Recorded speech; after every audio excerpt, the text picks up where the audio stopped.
Hello મિત્રો, આજના ખાસ વિડીયોમાં જીસેટ પરીક્ષા 2024 પેપર 2 કોમર્સ યુનિટ નંબર 1 આંતરરાષ્ટ્રીય વ્યાપાર most MP topic trading blocks એમાં એશિયન વિશે ચર્ચા કરીશું। જો આપ જનરલ પેપર 1 અને પેપર 2નો સંપૂર્ણ કોર્સ મેળવવા માગતા હોય તો એપ્લિકેશનની લિંક અને ફ્રી ટેલિગ્રામ ચેનલની લિંક ડિસ્ક્રિપ્શનમાં મળી જશે।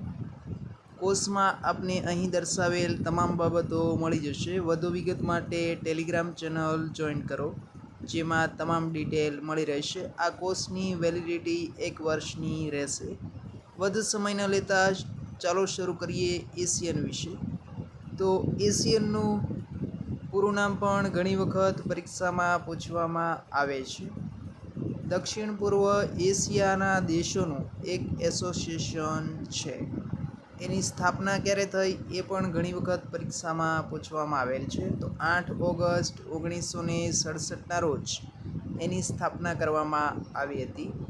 એનું મુખ્ય મથક ક્યાં છે એ બાબત પણ ઘણી વખત પરીક્ષામાં પૂછવામાં આવેલ છે। તો ઇન્ડોનેશિયાના જકાર્તાની અંદર એનું મુખ્ય મથક છે। ટૂંકમાં ફેક્ટની વાત કરવામાં આવે તો 4 બાબતો અહીંથી પૂછવામાં આવે છે। એક તો પૂરું નામ, ત્યાર પછી એની સ્થાપના ક્યારે થઈ, વડું મથક ક્યાં છે, ત્યારબાદ કયા દેશો છે એશિયનના દેશ છે અને કયા દેશ નથી, એમાંથી પણ પ્રશ્ન પૂછવામાં આવે છે। આ દેશનું મુખ્ય લક્ષ્ય છે એક દ્રષ્ટિ, એક ઓળખ અને એક સમુદાય।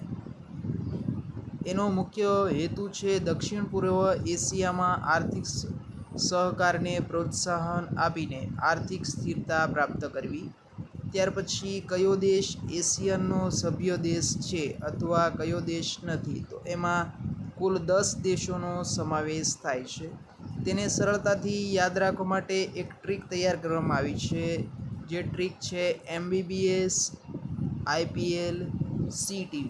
એટલે MBBS થયેલો ડૉક્ટર છે એ CTV ઉપર IPL જોઈ રહ્યો છે। આની ટ્રિક્સ એવી છે, MBBS થયેલ ડૉક્ટર છે એ ક્લિનિક પરથી આવીને CTV ઉપર IPL જોઈ રહ્યો છે। તો સૌપ્રથમ MBBS એટલે શું? તો એમનો અર્થ થાય છે મલેશિયા, બીનો અર્થ થાય છે બર્મા, બીજા બીનો અર્થ થાય છે કરનાલ, એસનો અર્થ થાય છે સિંગાપોર, ત્યાર પછી IPLમાંથી આઈનો અર્થ થાય છે ઇન્ડોનેશિયા, પીનો અર્થ થાય છે ફિલિપાઇન્સ, એલનો અર્થ થાય છે લોટસ, CTVમાં સીનો અર્થ થાય છે કોલંબિયા, ટીનો અર્થ થાય છે થાઈલેન્ડ અને વીનો અર્થ થાય છે વિયેતનામ।